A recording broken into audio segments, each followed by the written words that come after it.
వాస్తవానికి ఒక 50 సంవత్సరాలుగా కాంగ్రెస్ పాలించిన మాట వాస్తవం. ఓ 13, 14 ఏళ్ళు టీడీపీ, 10 ఏళ్ళు కేసీఆర్, ఇప్పుడు 2 సంవత్సరాల నుంచి మళ్ళీ కాంగ్రెస్ పాలిస్తున్నటువంటి సందర్భం. ఇక మనం అనేక సందర్భాలు చెప్పుకున్నాం, నీళ్లు నిధులు నియామకాల కోసమే తెలంగాణ ఏర్పడ్డదని. 2014 జూన్ 2వ తేదీ నాడు మరి తెలంగాణ ఏర్పడ్డ మాట వాస్తవం. ఏర్పడిన తర్వాత తెలంగాణ ఆకాంక్షల మేరకు ఉద్యమాన్ని నడిపించినటువంటి కేసీఆర్ గారి అధికారంలో ఉండాలని చెప్పి ప్రజలు కోరుకున్నారు. రెండవసారి కూడా 2018లో కూడా ఎన్నుకున్నారు. బాగుంది.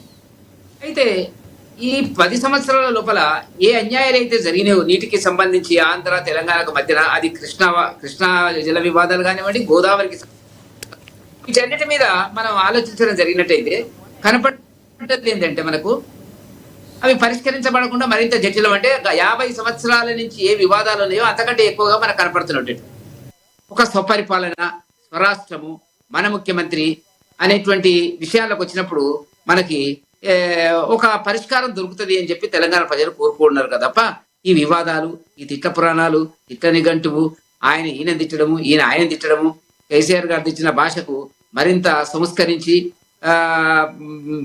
కేటీఆర్ మన రేవంత్ రెడ్డి గారు కొత్త భాష ప్రయోగాన్ని ప్రవేశపెట్టడం జరిగింది. ఇది వినడానికి సమంజసంగా లేదు. ఎందుకంటే తిట్ల పురాణం ఏంటంటే ఆయనే తప్పు చేసినాడు అంటే అంతకంటే ఎక్కువ ఇతను తప్పు చేస్తున్నటువంటిది. ఇది సరే, చర్చ పక్కకు పెట్టండి. ఇవల్ల ఈ అన్యాయం చేస్తున్నారు.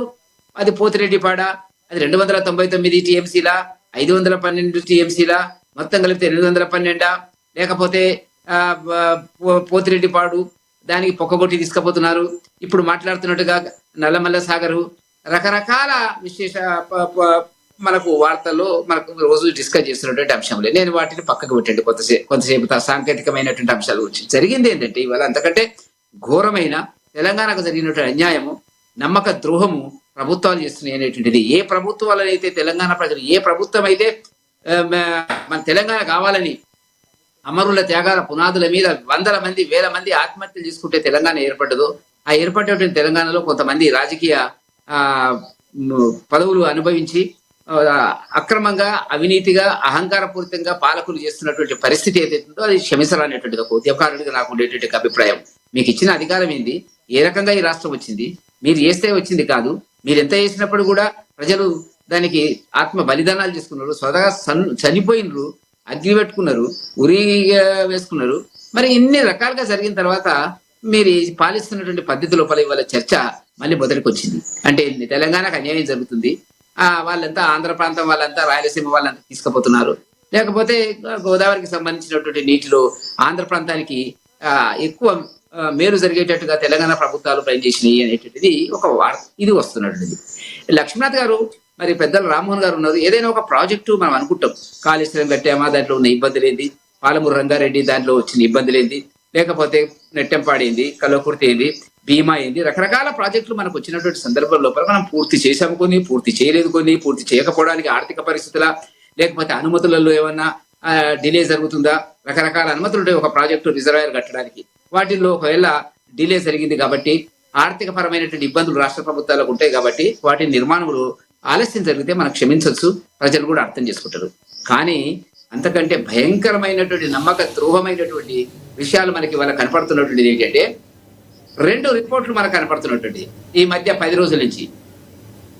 గతంలో జలశక్తి శాఖలో పనిచేసినటువంటి వెదిరే శ్రీరామ్ గారు, ఆయన నాకు తెలిసినంత వరకు ఈ నీటి మీద ఎక్స్పర్ట్, చాలా కాలం పనిచేసినాడు.